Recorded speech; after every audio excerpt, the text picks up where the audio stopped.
Il a soif d'amour, mais ne supporte pas d'en recevoir. Il exige la perfection, mais hait ceux qui la lui renvoient. Il supplie qu'on reste, mais pousse jusqu'à ce qu'on parte. En lui, chaque vérité cache son contraire. Une danse où l'on vous serre si fort qu'on vous empêche de respirer tout en vous faisant croire que c'est vous qui manquez de souffle. C'est l'esprit du manipulateur narcissique pathologique, un château de miroirs où le besoin le plus vital est précisément celui qu'il ne peut jamais combler.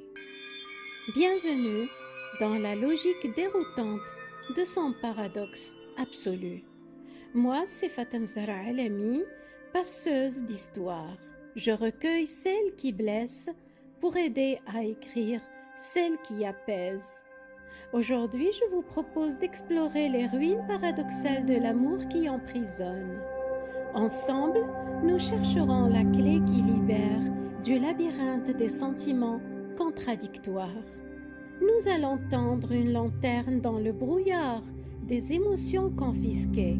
Nous éclairerons ces zones d'ombre où l'attachement se fait chaîne et où le regard de l'autre devient miroir déformant. Notre but, apprendre à déchiffrer la grammaire secrète des cœurs meurtris, reconnaître les visages multiples de l'amour qui détruit, pour mieux renaître à soi-même. Ce paradoxe que nous venons de décrire n'est pas une simple contradiction, c'est le symptôme d'une mécanique interne bien huilée, une logique de survie émotionnelle qui, de l'extérieur, semble insensée. Mais pour vraiment la comprendre et ainsi s'en libérer, il faut en observer les rouages. Plaçons-nous un instant à l'intérieur même de cet esprit déconcertant. Au fond, si nous devions résumer l'essence de ce trouble en une seule phrase, la voici. Il est incapable d'empathie authentique et d'amour inconditionnel. Pour le manipulateur narcissique pathologique, les autres ne sont jamais des personnes à part entière. Ce sont des objets relationnels, des instruments dont il a un besoin absolu pour réguler une estime de soi vacillante, un moi intérieur qui, sans ses reflets extérieurs, menace de s'effondrer. Et c'est de là que naît le paradoxe absolu, celui qui engendre tous les autres. Il vous poursuit, il vous idéalise, il vous place sur un piédestal comme la source ultime de son bonheur. Pourtant, et c'est la clé, il est fondamentalement incapable de vous voir comme une personne réelle, distincte de lui, avec vos propres besoins, vos sentiments et votre liberté. Vous êtes donc tout à la fois la solution à son vide intérieur, le remède qu'il cherche désespérément et la preuve vivante que ce vide existe. Et cette preuve, il ne peut la tolérer. Votre humanité même, votre altérité, devient une insulte à son propre manque. C'est pourquoi l'idéalisation doit inévitablement se briser sur les rochers de la dévalorisation. Le miroir qui ose montrer autre chose que sa propre perfection doit être brisé. Toutes les tactiques que nous allons décortiquer, les provocations, le gaslighting, le sabotage, ne sont que les conséquences de cette impasse originelle.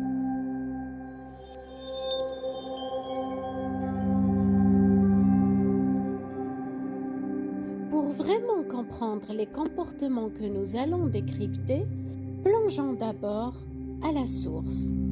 Commençons donc par le paradoxe fondamental, celui qui nourrit tous les autres, celui de l'architecte du vide et la soif d'amour qui craint de se nourrir.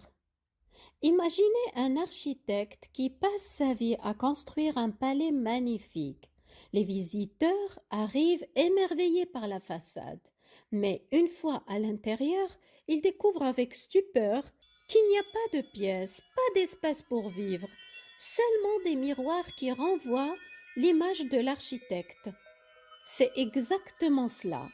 Le manipulateur construit une relation apparence, une façade d'amour, mais quand vous tentez d'y habiter vraiment, d'y apporter votre âme, vos meubles, votre authenticité, c'est impossible.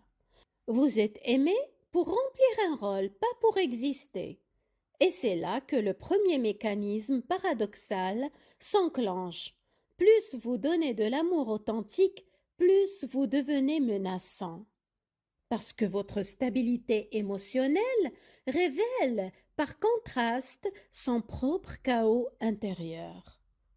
Alors, il sabote, il fuit, il vous rejette. C'est l'étrange destin de celui qui mendie un reflet dans le miroir et qui le brise dès qu'il y aperçoit son propre visage. Si cette soif est le moteur, le miroir et le marteau en sont les outils. C'est justement ce que nous allons explorer. Nous entrons maintenant dans le laboratoire de perception du manipulateur.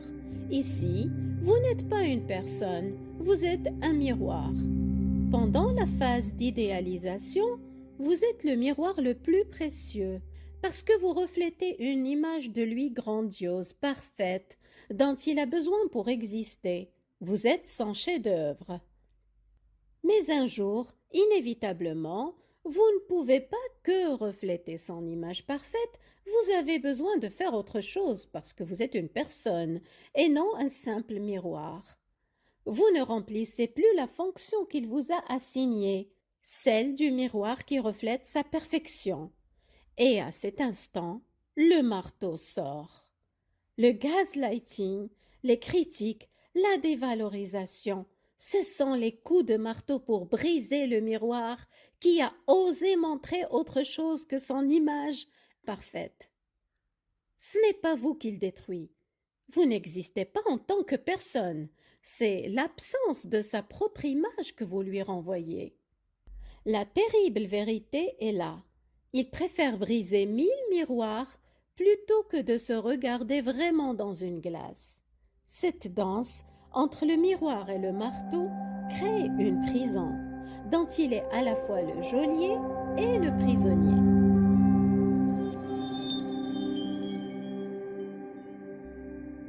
C'est peut-être le paradoxe le plus tragique. En tant que geôlier, il a besoin de vous contrôler absolument, vos émotions, votre temps, vos relations. C'est sa bouée de sauvetage contre son naufrage intérieur. C'est le paradoxe ultime. Je suis le centre de ton monde, mais tu n'existes pas.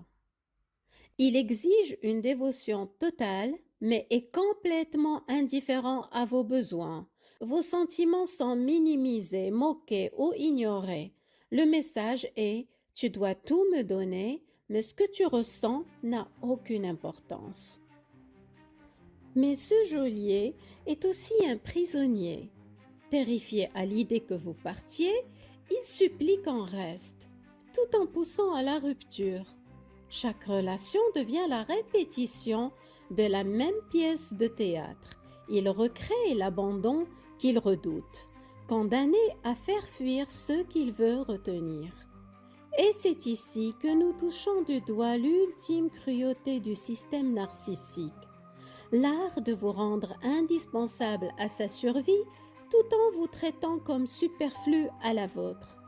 La clé de la libération, comprendre qu'on ne peut pas sauver son geôlier, on peut seulement lui rendre les clés de notre propre cellule. Mais comment ce contrôle paradoxal se met-il en place? Par une grammaire secrète du sabotage. En voici les 3 règles principales. Première tactique, la provocation inconsciente. Imaginez cette scène. Un partenaire fidèle est soudain accusé d'infidélité sans la moindre preuve. Un ami dévoué est rabaissé pour une erreur qu'il n'a jamais commise. La logique cachée: si je te pousse à bout et que tu restes, cela prouve mon contrôle absolu. Et si tu pars, cela prouve que tu ne m'aimais pas. Donc, j'avais raison de ne pas te faire confiance. C'est un piège dont toutes les issues mènent à sa vision du monde. Deuxième mouvement, le rejet préemptif. Là, c'est l'art de quitter avant d'être quitté. De toute façon, je savais que tu partirais. Il sabote les anniversaires, les réussites, les moments joyeux par une critique soudaine. Sans raisonnement, mieux vaut détruire moi-même ce que je ne peux posséder éternellement. Une stratégie d'autodestruction qui le protège de la douleur de l'abandon en la créant activement. Enfin, l'arme ultime, l'étouffement parfait. Exiger une disponibilité totale, puis reprocher à l'autre d'être trop collant. Donner juste assez d'affection pour créer une dépendance, puis la retirer brutalement. L'équation est simple. Si je te rends fou d'incertitude, tu ne verras pas que je suis vide. Le brouillard émotionnel devient son meilleur allié. Face à cette grammaire du sabotage, une question se pose. Pourquoi? Quelle est cette peur inavouable qui alimente la machine? D'abord, une terreur de l'authenticité.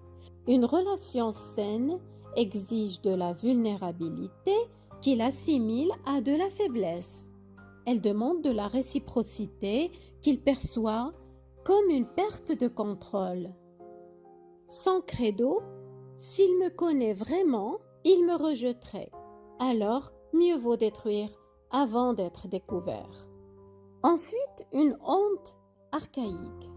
Au contact de quelqu'un de sain, le narcissique se sent imposteur, car il ne sait pas aimer sans manipuler.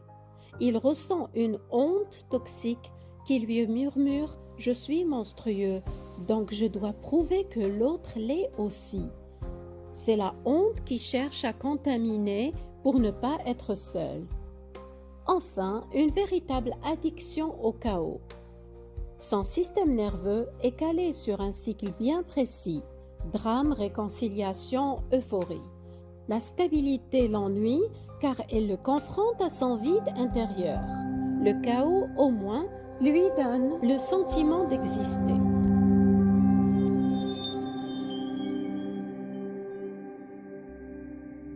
Ce paradoxe fondamental, être à la fois la solution et la preuve d'un vide insupportable, se décline ensuite en une série de paradoxes concrets qui empoisonnent le quotidien. Ce sont les symptômes de la maladie relationnelle. Le premier visage, le paradoxe de la réalité ou le gaslighting. Le message est « Je crée le chaos, mais c'est ta réaction qui est un problème ». Et si on s'attaque à votre perception, on ment, on réécrit l'histoire, on nie l'évidence, et lorsque vous exprimez votre confusion, on vous rétorque que vous exagérez ou que vous êtes trop sensible. L'objectif, vous faire douter de votre propre jugement jusqu'à ce que sa voix devienne votre seule boussole. Deuxième visage, le paradoxe de la responsabilité. Le message est « Tout est de ta faute, moi je suis parfait ». La règle est simple et cruelle, tu es responsable de tout ce qui va mal, je suis responsable de tout ce qui va bien. Troisième visage, le paradoxe de l'amour et de la haine. Le message est « Je te déteste, ne me quitte pas ». C'est l'alternance infernale entre love-bombing et dévalorisation. Ce lien traumatique vous piège dans l'espoir, tandis que le manipulateur vous dit « Je te traite avec mépris, mais si tu me quittes, je serai dévasté ». Quatrième visage, le paradoxe de la source. Le message est « Je suis ton soleil, mais je te prive de lumière ». Il se présente comme la source de votre bonheur, votre guide, votre centre énergétique. Pourtant, en même temps, il assombrit systématiquement votre monde. Il sabote vos projets, ridiculise vos passions et vous coupe des relations qui vous nourrissent. La logique est implacable. Pour être certain que tu gravites autour de moi, j'éteins toutes les autres étoiles dans ton ciel. Il préfère vous laisser dans l'obscurité plutôt que de risquer de voir votre lumière briller par elle-même.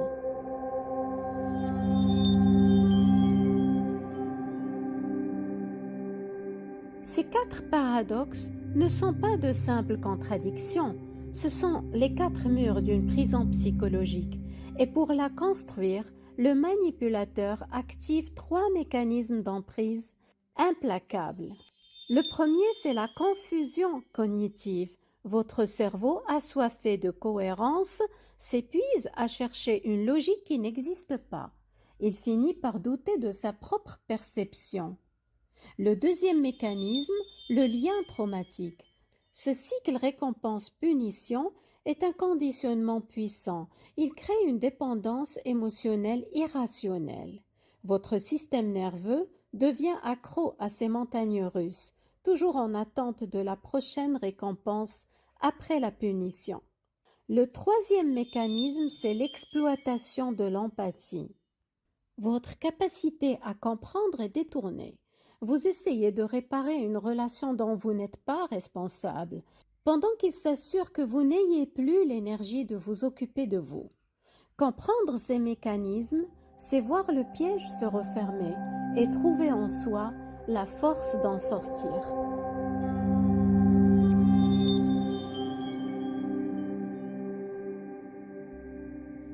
Voilà le cœur du paradoxe. Une personne qui cherche désespérément l'amour, mais dont tous les mécanismes de survie sont conçus pour le détruire.